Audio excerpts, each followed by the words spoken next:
A gente tem um tema, e eu convidei o Eduardo para estar aqui com a gente hoje, porque era um diálogo, a questão palestina era um diálogo da sala dos professores, a partir do que o Eduardo estava lendo na sala dos professores, que é a questão da Palestina de Eduardo Said, e a gente tem, eu acho que um diálogo de muito respeito, de muito aprendizado.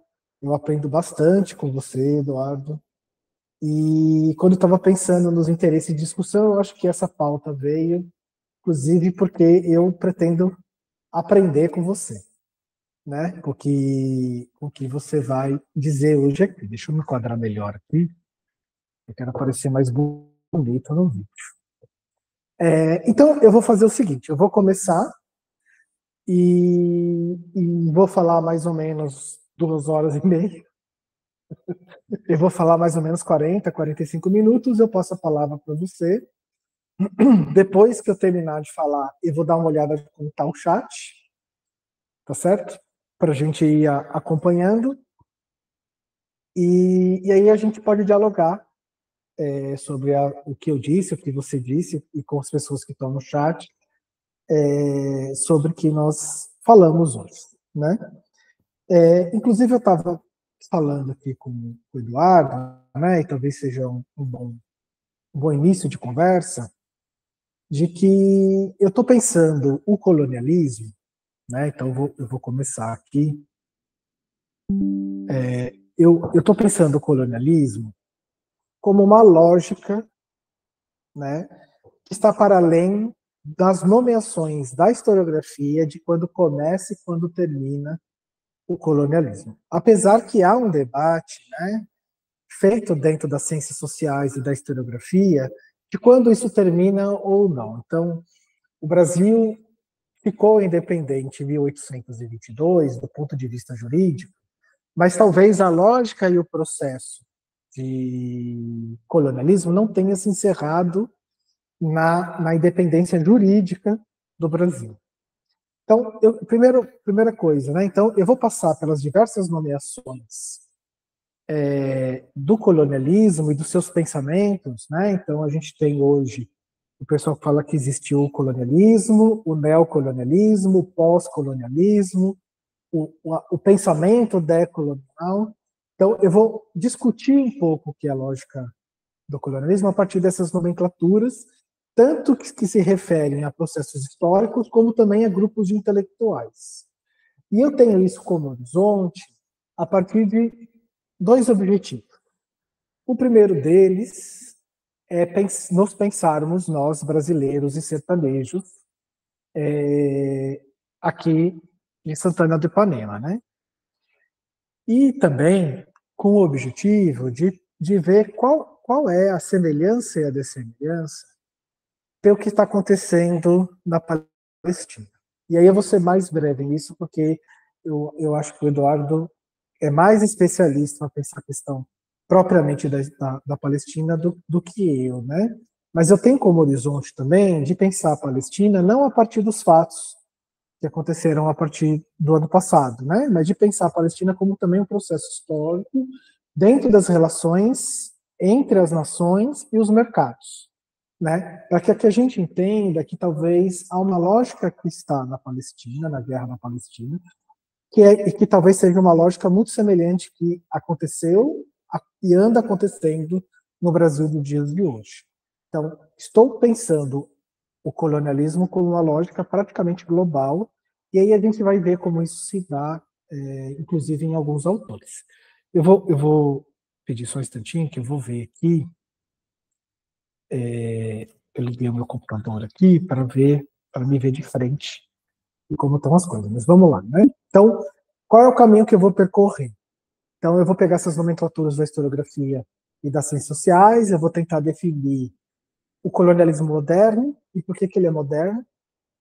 Depois eu vou tentar pensar o colonialismo e o imperialismo, já pensando a chave, né, da África e da Ásia do século XIX. Aí eu vou tentar olhar para o que é pensamento pós-colonial e a discussão da globalização do pós-Segunda Guerra. E aí eu vou me deter, né, no pensamento decolonial e o que as pessoas chamam de epistemologia do Sul, que é um fenômeno tanto histórico como de grupos intelectuais mais recente, né? Alguns dizem que, por exemplo, né, eu estou sempre sendo norteado por um autor chamado Frantz Fanon, que é um autor matematicano, de 1900, que nasceu em 1925 e morreu em 1961. E aí tem gente que vai dizer, não, mas o Frantz Fanon talvez seja o primeiro pós-colonial, o primeiro decolonial, então essas fronteiras das datas, elas são meio confusas, né? Mas eu vou dizer que, com força, para pautar um debate político, o decolonial surge a partir dos anos 90, né? Para entrar no debate, então, que seria esse processo de subalternização de alguns países, o que é hegemonia, e assim vai, né? Então eu vou percorrer esse caminho para pensar o Brasil e a questão da Palestina. Mas vamos lá, primeiro então, reforço para o Enem, né? Para a gente pensar o colonialismo como ele é visto de uma maneira mais... Eita, eu sumi, porque eu me apaguei da tela, mas eu voltei. Para quem está me vendo, desculpa, gente. Vocês ficaram com saudade de mim, mas vocês estavam me ouvindo. Então, reforço para o Enem, né? O que cai na uma definição mais, digamos assim, tradicional do que é colonialismo é pensar o colonialismo moderno no início ali do século XVI, a partir das grandes navegações. E aí tem todo um debate historiográfico sobre as colônias, a história da colônia. Normalmente, como é que a gente faz na escola, né? E aí a gente vai falar sobre epistemologias ocidentais e do norte. A gente separa e dicotomiza, ou seja, separa e divide em dois. Aí na escola a gente estuda a história geral, que é basicamente a história da Europa, e em quase outra disciplina, e muitas vezes com outro professor, a gente vai estudar a história do Brasil. Então, por um lado, a gente vê o Brasil colônia, depois o Brasil império, o Brasil república, e por outro lado a gente vai ver como a Europa supostamente começou na Grécia, aí ela vai, né, para a Idade Média, e a gente vê essas duas histórias paralelas. Por que eu estou falando isso? Porque a perspectiva que eu estou adotando, não existe Europa sem o processo colonial. Isso significa que não existe os países da metrópole sem os países que são colônias. A gente não entende de maneira separada. E aí eu queria apontar que, por exemplo, né, você tem um debate dentro do... às vezes eu costumo dizer, o problema não é o texto do Marx. Às vezes é o problema do marxismo, né, que às vezes tenta colocar uma leitura muito economicista, né, mas eu queria apontar que o Marx já coloca uma interpretação de que não dá para pensar o capitalismo europeu sem a gente pensar os processos que aconteceram na colônia, né? Principalmente ali no capítulo 24 do livro principal dele, O Capital, de 1867, ele vai, então, tem um capítulo, muita gente fala assim, porque o Marx definiu a acumulação primitiva. Não, quem definiu o que é acumulação primitiva, ou seja, todo o dinheiro juntado, guardado, que vai culminar com a Revolução Industrial no final do século XVIII na Inglaterra e XIX no resto da Europa, né? A partir qual a origem desse dinheiro, né? Que seria das colônias. Então, o Marx ele não está dizendo que não está definindo que é acumulação primitiva. Isso já estava na economia política. Ele está fazendo uma crítica disso.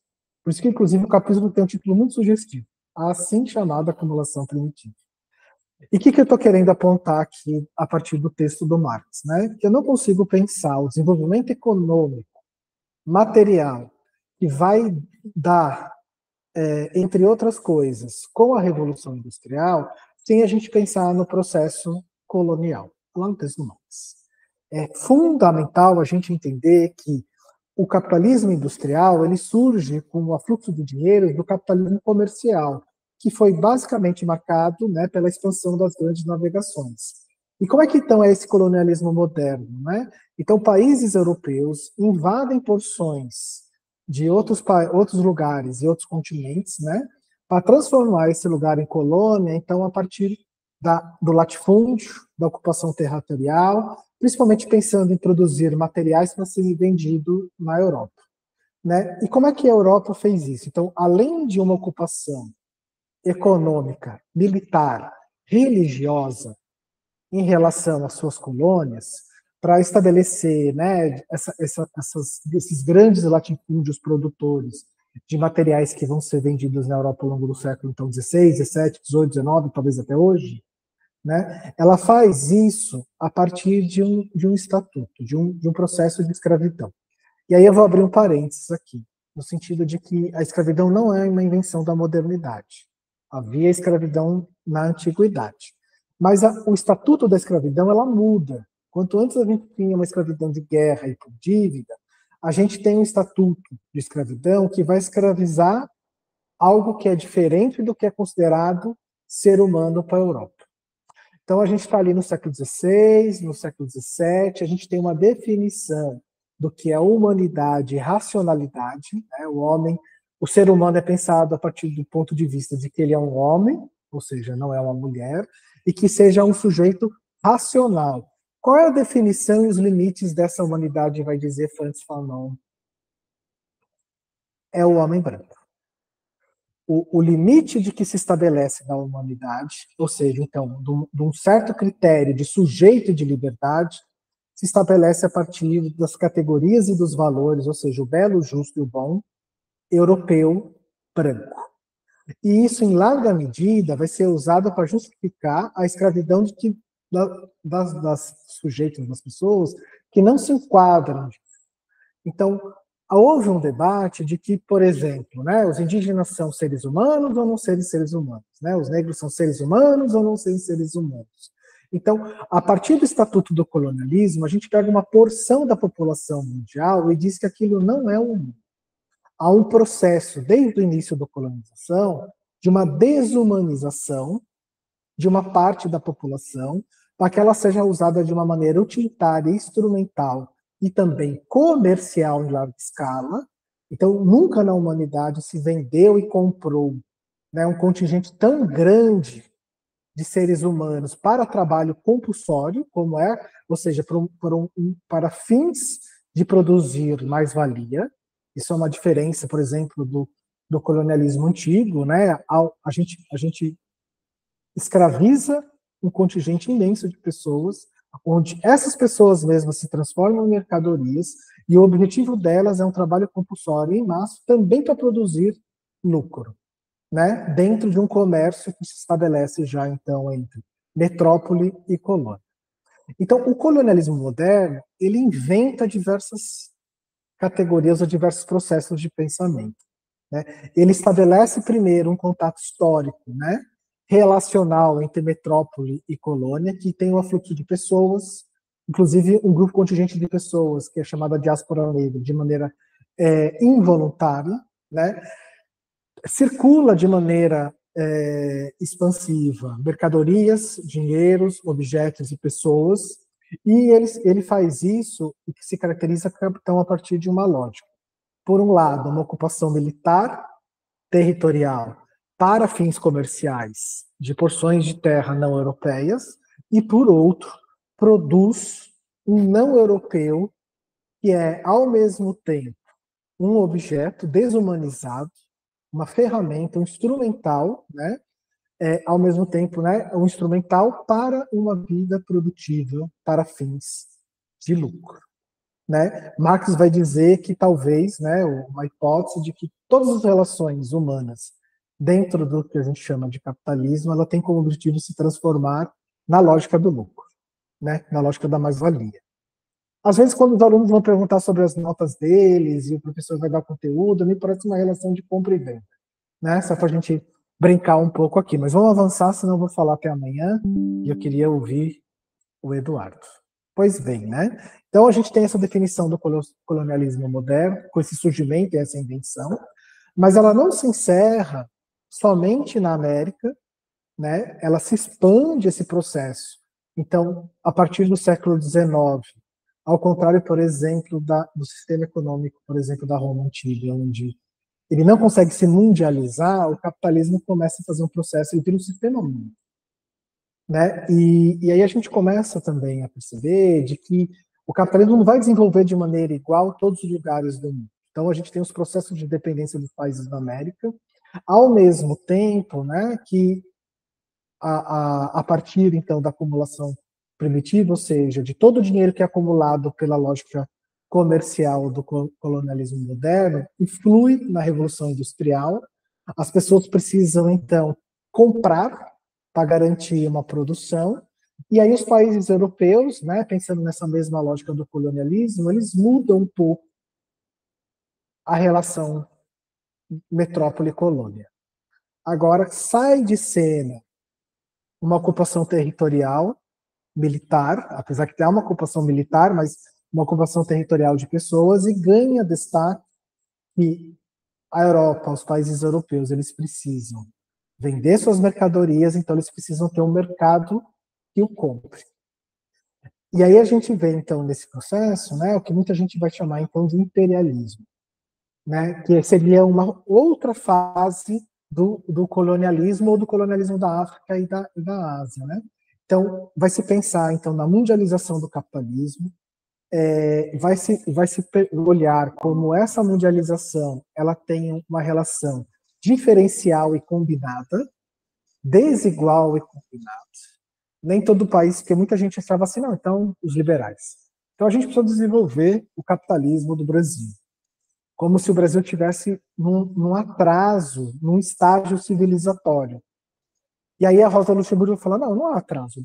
Né? As colônias elas têm a função de manter o fluxo de dinheiro para garantir o bem-estar dos países europeus. Né? Então a gente tem uma alteração pequena no processo colonial, ao mesmo tempo que, no ponto de vista das subjetividades da criação do que não é o europeu, ou que não é da América do Norte, o que não é europeu, ela continua num processo muito semelhante.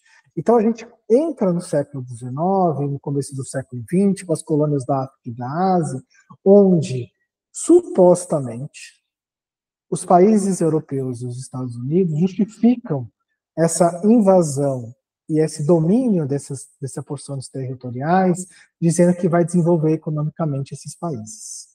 Né? E claro que isso, na verdade, tem a intenção de garantir uma reserva de mercado. Então, as colônias, elas dão materiais agrícolas a partir do latifúndio e a sua riqueza mineral, e os países da América do Norte, eles fazem toda a produção industrial e vendem produtos industriais para o resto do mundo. Então, a gente tem uma relação combinada, a gente ainda estamos na chave de um certo pacto colonial, não é o mesmo pacto colonial que esteve entre Brasil e Portugal, por exemplo, né? Mas a gente tem uma divisão social do trabalho, né? Onde uns são agrícolas e outros são industriais, né? E claro, e tem toda uma justificativa a partir de que o outro é bárbaro, que o outro é selvagem, que o outro não é racional.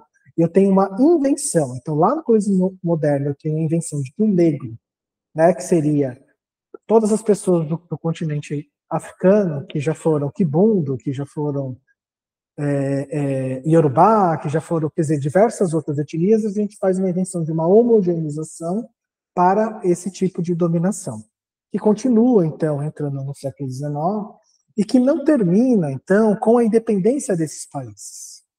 Né? Os países centrais, eles percebem que talvez eles não precisam fazer a dominação administrativa e militar.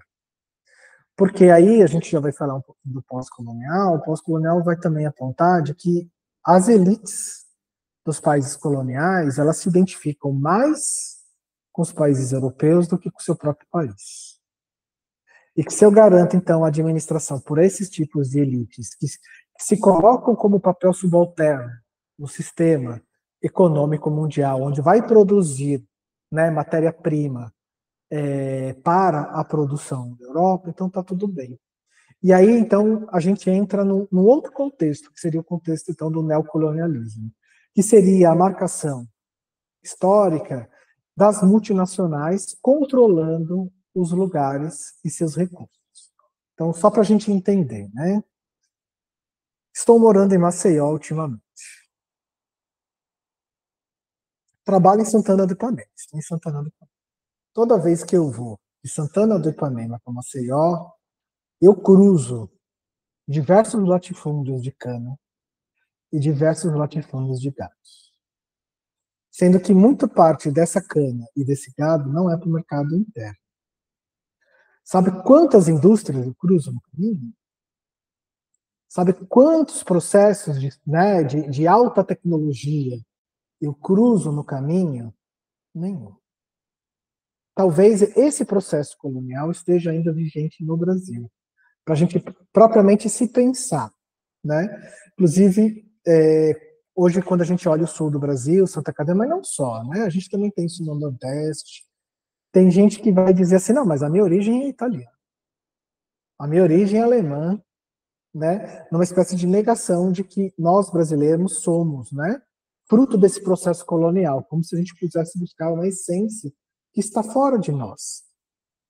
Só para a gente entender também o neocolonialismo, né? Falando de África e Ásia principalmente, mas vamos pensar o Brasil. O que é a Braskem, que está fundando Maceió? Se não uma grande multinacional que tira nossas reservas minerais para fazer produtos em outros lugares ou aqui mesmo e deixando uma grande devastação. Então, eu atravesso os latifúndios, onde eu vejo um boi ali, um boi a cá, um mar de cana, e aí eu passo entre uma fazenda e outra, em pequenos povoados, onde eu tenho uma população em alta vulnerabilidade social, onde não há recursos, e elas são, de uma certa maneira, subjugadas a partir de um ponto de vista de que eles são atrasados, elas e eles são atrasados, que eles e elas não deveriam ter direitos, que eles são preguiçosos.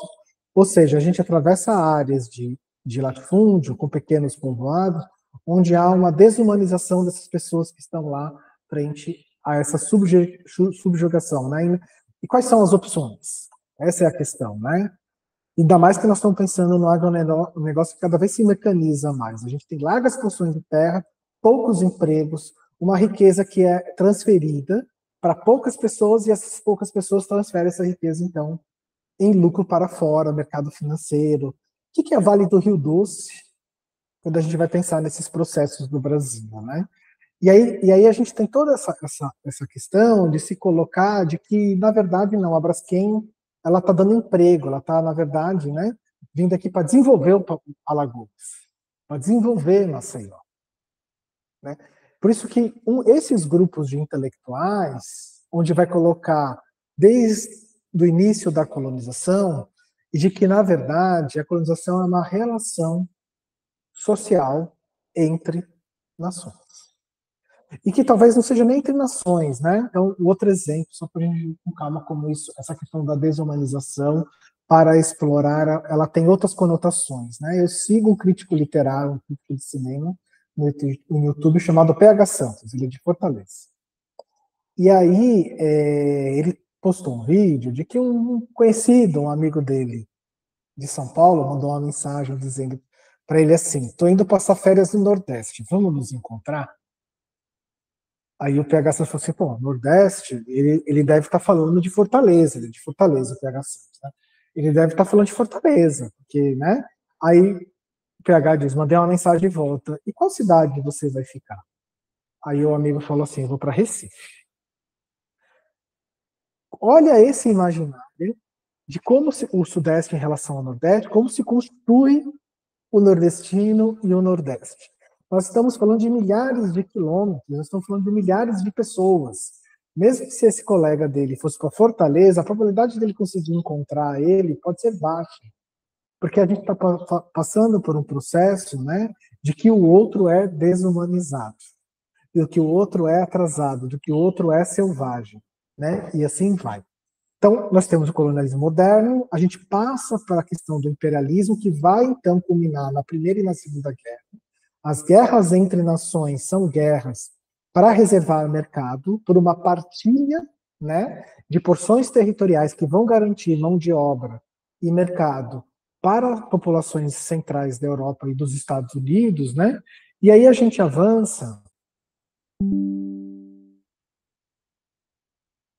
para o pós-guerra, né, para a descolonização da África, em que então surge um grupo de pensadores. Então, o que acontece, né? Ao longo, depois da Segunda Guerra até os anos 70, um grupo de intelectuais que estavam nessas colônias vão ocupar cargos, né, de professores universitários na Inglaterra e nos Estados Unidos, e vão olhar, né, para essa questão da relação entre metrópole e colônia, de países centrais e países periféricos, com um outro olhar. Então, a gente está falando aí já da queda do Muro de Berlim, então, de um debate menos econômico, de um viés marxista, e esses intelectuais vão olhar para essa relação entre centro e periferia a partir de um viés mais cultural, né, pelo fenômeno das identidades, afinal de contas, das identidades nacionais.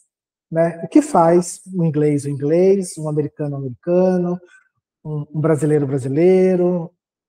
alguém do Congo, de congolês, e assim vai. E ele vai olhar para essa relação colonial e vai olhar para a Inglaterra, por exemplo. Né? Aí o inglês, quando vai se definir como país de essência, como país, né, uma inglesidade, vai falar assim, não, mas uma dos nossos hábitos é tomar o chazinho das 5 horas, junto com a rainha da Inglaterra.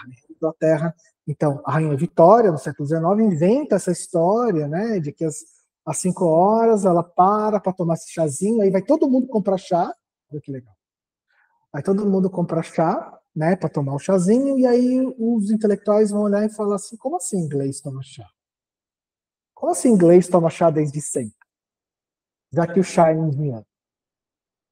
Então eu tenho um elemento cultural da colônia que está na identidade da metrópole. Né? Aí vai falar, aí vai olhar assim inglês e falar, não, mas a gente come batata com peixe. Um dos pratos mais ingleses que existe em Londres é a gente lá comer batata com peixe.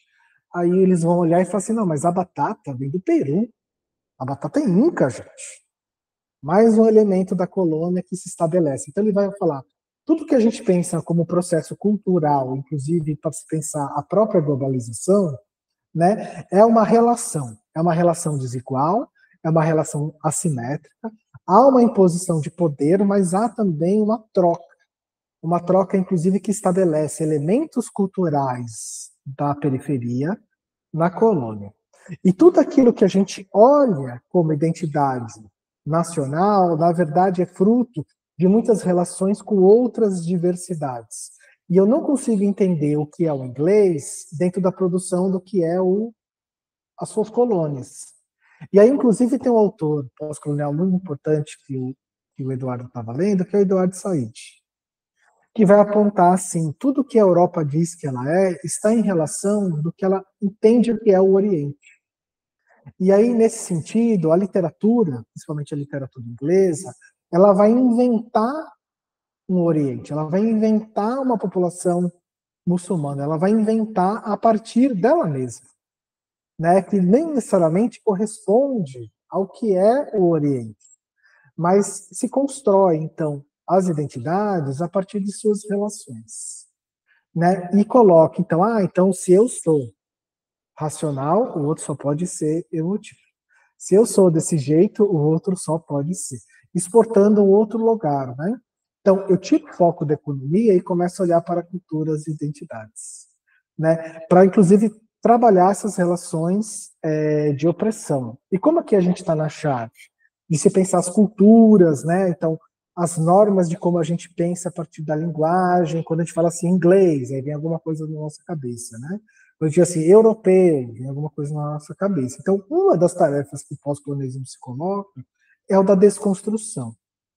Então, quando a gente fala Oriente Médio, que é uma identidade então inventada a partir do colonialismo e da relação que a Europa tem com suas colônias, né, vem um conjunto de conceitos e de imagens que a gente representa essa parte do globo terrestre,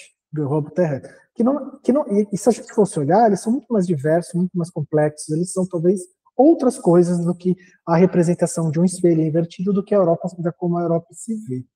Então, uma das tarefas para a gente, então, enfrentar o fenômeno do racismo, né, e de se pensar o preconceito sobre as diversas etnias, então a etnia ganha, porque a etnia que vai produzir identidades, né, identidades étnicas, é a chave da desconstrução, de mostrar que talvez seja mais complexo e muito mais múltiplo, e que isso está dentro de uma relação de dominação do que a gente pressupõe. E dentro desse sentido, então, pensar o Brasil como um país alegre, festivo, né, que faz parte de uma representação que os outros países têm de nós e que talvez nós temos de nós mesmos, precisaria ser desconstruída. E a gente olhar, por exemplo, a violência policial, a gente olhar como a gente trata populações negras da periferia, a gente olhar como a gente nega que existe racismo, e assim vai. Então eu tenho uma outra proposta, mas ela se alimenta também daquela visão do colonialismo moderno, de que a gente está olhando para relações, e que eu não entendo um sem o outro.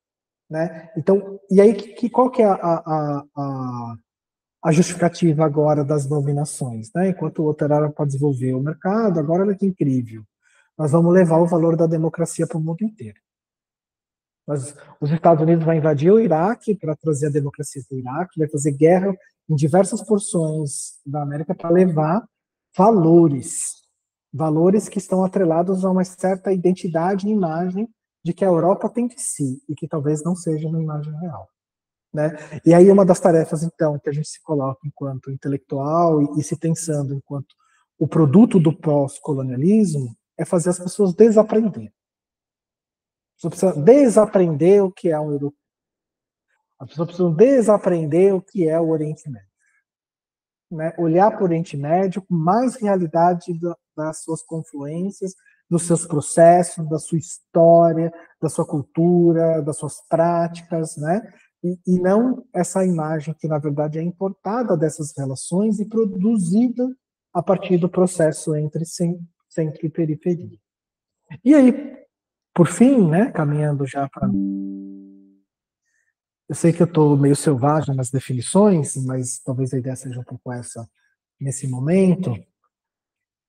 A partir e claro, né, não é assim, termina o pós-colonial e começa o decolonial, terminou o colonialismo moderno, talvez esses processos, essas discussões, elas estão caminhando junto até hoje, né, e eu estou simplificando para uso didático, para a gente pensar junto aqui o que é o colonialismo do Brasil e talvez ajudar a gente a entender um pouco a questão da Palestina, né.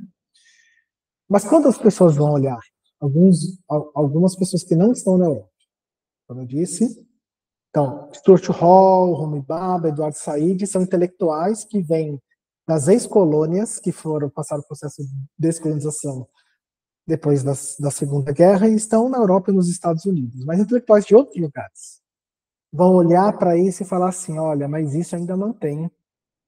O que eles estão dizendo entre centro e periferia, entre a relação colônia-metrópole, entre a invenção do Oriente Médio e o que é o europeu, ela não tem uma forma de pensar que é ocidental. Eu preciso olhar para outras formas de entender a realidade. Né? Quando eu estou trabalhando na chave de um ou outro, ou seja, no binarismo, e que esse um ou outro compreende todas as diferenças, vai dizer os decoloniais, nós estamos pensando como colonial ocidental. O Ocidente divide entre nós e eles e não entende que tanto nós como eles é muito mais diverso.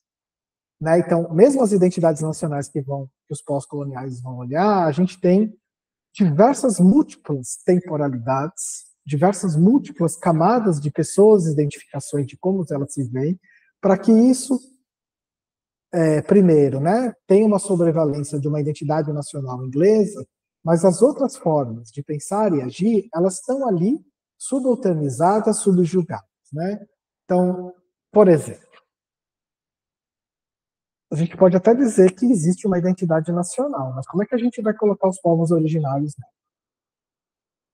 A gente pode até dizer que existe uma identidade de como é brasileiro, que marca nós de norte a sul, mas como é que a gente vai falar das comunidades remanescentes quilombolas? Né? Então eles vão questionar que há um modo de pensar. Então, uma epistemologia do norte global, que compreende a Austrália, apesar da Austrália estar no sul, e eu tenho uma forma de pensar que está relacionado a um terceiro mundismo. Então, um marco importante, né, algumas datas elas se confundem, é a Conferência de Bandung, que vai marcar uma afirmação de que existe um terceiro mundo. Então, o primeiro mundo, nessa época, eram os países capitalistas, o segundo mundo eram os países comunistas, e eles vão falar, nós não somos nenhum nem outro. Nós somos a periferia. A periferia dizendo que pode ser alguma coisa que não é definido pela metrópole. Que eu posso ser algo que não é definido pelo que é o branco europeu, né? E então estabelecer uma relação de olhar para outros povos que têm outras formas de pensar, que não é pensar o que é universal e que o universal é único, o ser humano, que se refere a valores europeus, que a gente vê isso desde o colonialismo moderno, né? Mas que eu preciso olhar que existe um pluriversal. Há uma diferença e uma produção de diversidade que está para além da gente pensar de uma relação entre nós e os outros. E aí eles vão dizer, ó, a gente precisa fazer um processo, então, de descolonização.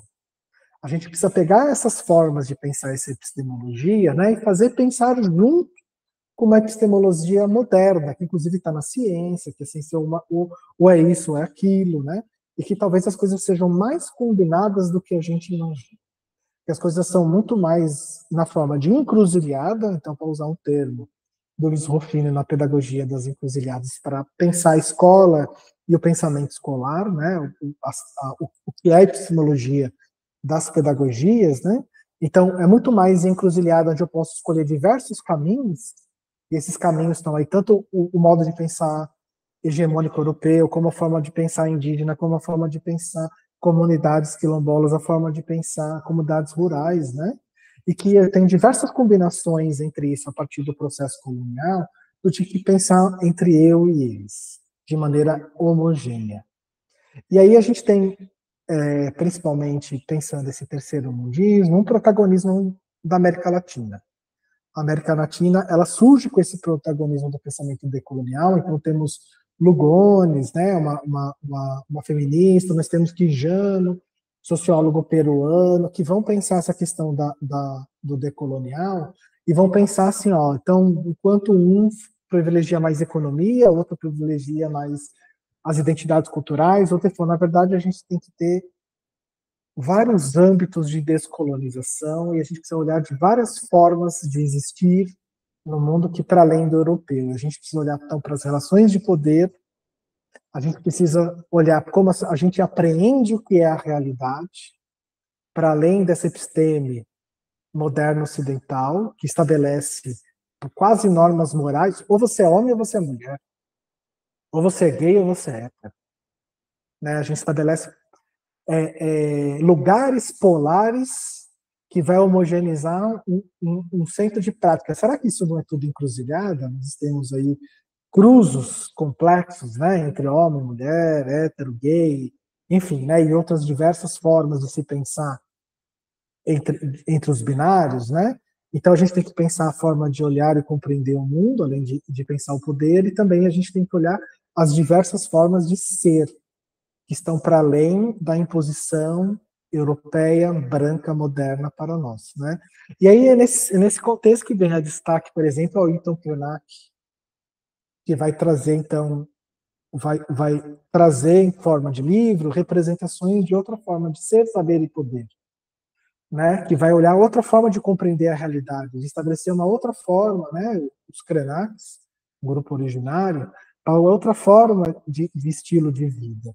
É nesse sentido que vai ganhar também relevância o Nego Bispo, né, terra quer, né, para pensar as suas categorias, inclusive ele vai usar que eles são extramodernos, estão fora da modernidade, estão fora do binarismo. Né, e tem um antropólogo também, Eduardo Viveiro de Castro, do Museu Nacional, então, tem uma longa publicação desde os anos 70, que também está pensando alguns povos como extramodernos, como fora, talvez ainda, né? Então, vamos pensar pluriversal e pensar, em vez de pensar entre um e outro, pensar relações encruzilhadas. E aí a gente tem um panorama, desde o século XIX, de se pensar, com poucas alterações talvez, né, de se pensar o que é o colonialismo, mas sempre olhando para que há uma lógica de que estabelece tanto econômico, como epistemológico, como de estilo de vida, entre colônia e periferia, e as diversas formas de resistência disso. E tentei traçar em alguns momentos como isso se coloca para o Brasil, mas já estou 40 minutos falando, estou terminando. Mas é a questão palestina. Como é que se dá? Como é que a gente pensa isso, né? Já dei algumas pistas a partir do Eduardo Said para pensar o orientalismo, né? Mas o que a gente tem, né, é primeiro, né, uma população, uma etnia, né? O judaísmo é uma questão complexa, está para além de se pensar a questão religiosa, né? Mas então é uma população que passou por um processo de perseguição ao longo da Segunda Guerra. Então, eu acho que um dos primeiros pontos, né, de se pensar a criação do ponto de Israel como compensação ao Holocausto, que foi terrível, e a gente tem que pensar essa compensação porque ele perseguiu. E aí, se a gente for olhar para as origens do antissemitismo, ou seja, né, do preconceito ao judeu, a gente vai entender primordialmente que o antissemitismo é cristão. Né? O antissemitismo como perseguição sistemática a essa população, ela é algo moderno e cristão. E se a gente teve um processo de perseguição, mais do que isso, né, uma tentativa de extinção ao longo da Segunda Guerra, é importante, então, que quem fizesse a reparação fossem as pessoas que perseguiram. Né? Então, seria importante, se a gente for construir um Estado-nação para uma população sem nação, seria importante colocar, por exemplo, na Alemanha, né, colocar em outros, na Polônia, olhar ali, né, enfim, né, para os lugares onde ocasionaram isso. Então, se a gente tem como justificativa a construção de um Estado como reparação, é bom a gente olhar quem agrediu para pensar nessa reparação. Porque quando a gente coloca a construção do Estado de Israel, por exemplo, ali na Palestina, onde era a Palestina, a gente tinha uma população que tem uma história, que estava vivendo ali ao longo de séculos, né? E que elas foram desocupadas, inclusive militarmente, a partir de um consenso dos ganhadores da Segunda Guerra, chama-se ONU, né? O Conselho da ONU para a criação desse Estado, né? Inclusive com um aval muito forte da Inglaterra, para se pensar um povo sem Estado para uma terra sem povo. É isso, Eduardo, eu vou usar essa frase também, né? Só que a gente está falando de um lugar, né? Isso é um dos lemas do sionismo. O que é o sionismo, né? É a prática política e ideológica da criação de um Estado judeu de cunho religioso, né? Inclusive de um cunho teocrático. A gente tinha um povo lá onde ele é desalojado, então, só para a gente ter uma ideia, só a gente depois buscar esses dados, essas fontes de maneira mais clara na internet, né?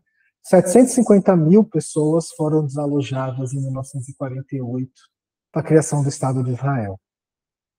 E ao longo de 48, 49, 50, cidades inteiras foram destruídas para se levantar outra cidade. De pessoas que viviam há 4, 5, 6, 7, 8 gerações naquela terra.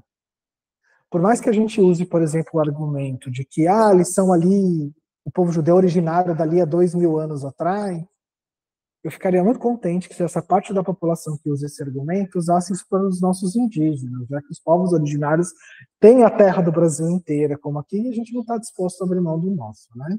Então, olhar para a ocupação da Palestina como um processo histórico.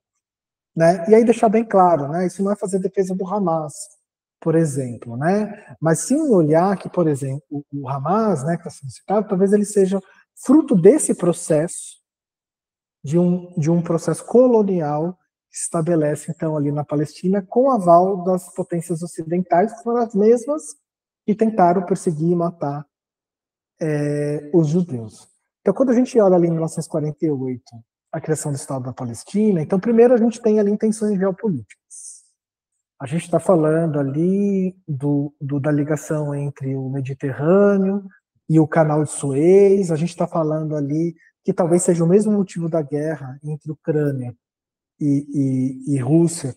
A gente está falando de uma relação entre Oriente e Ocidente que tem a ver com petróleo e gás natural, e a gente sabe que a Europa depende desse gás natural, então sim, eu tenho intenções geopolíticas.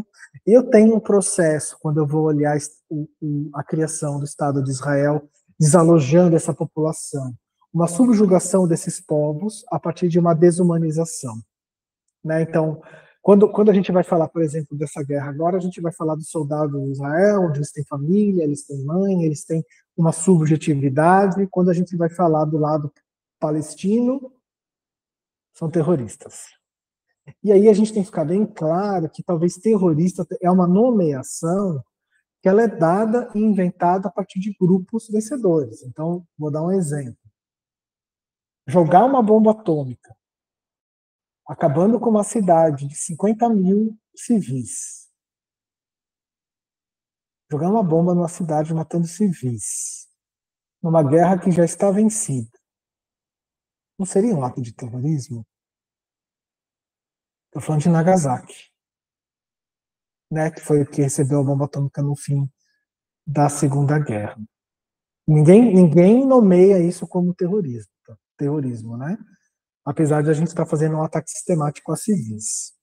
Então, qual o olhar que eu queria que a gente saísse aqui pensando, para pensar essa, que não é bem uma guerra, né? A gente está diante de um massacre, né? Então, então só para dar um outro exemplo e outro dado, aí a gente teve em 1967 uma reação a essa ocupação de Israel, que aconteceu ao longo dos anos 50 nessa região, e aí Israel faz uma contraofensiva, inclusive depois começa a fazer uma contraofensiva preventiva, onde pega essas partes da população que viraram exilados em seu próprio país, entendeu? 750 mil pessoas saíram de suas casas e de suas terras e viraram exilados em seu próprio país. E começa a confinar, fazer uma espécie de apartheid da população em determinadas regiões, claro, nas piores terras e no pior acesso à água, nas terras menos férteis e no pior acesso à água, né? Confinar essas populações ali para controlar, né? E talvez hoje exterminar. Então, eu entendo que algumas práticas do Hamas a gente precisa condenar. Eu entendo que ninguém é santo, né? Quem pensa entre bem e mal é uma epistemologia ocidental moderna, que tem o lado bom e o lado ruim, né? Talvez seja muito mais complexo do que isso. Mas eu acredito que olhar a questão palestina pelo viés do colonialismo, onde eu tenho, então, uma ocupação territorial, militar, onde eu tenho tensões geopolíticas, onde eu tenho subjugação de povos, tudo que a gente disse em todos os outros processos coloniais, né? Onde eu tenho um processo de desumanização, a gente consegue compreender com mais complexidade e com mais realidade o que acontece hoje na Palestina, do que se a gente achar que, enfim, né, é uma guerra isolada que começou agora, ou é uma reação entre dois lados que se odeiam.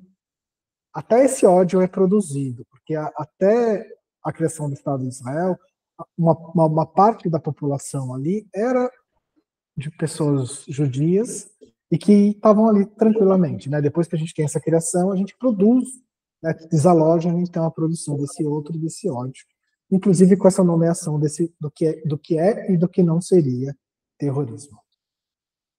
Não sei se falei demais. Demorou, mas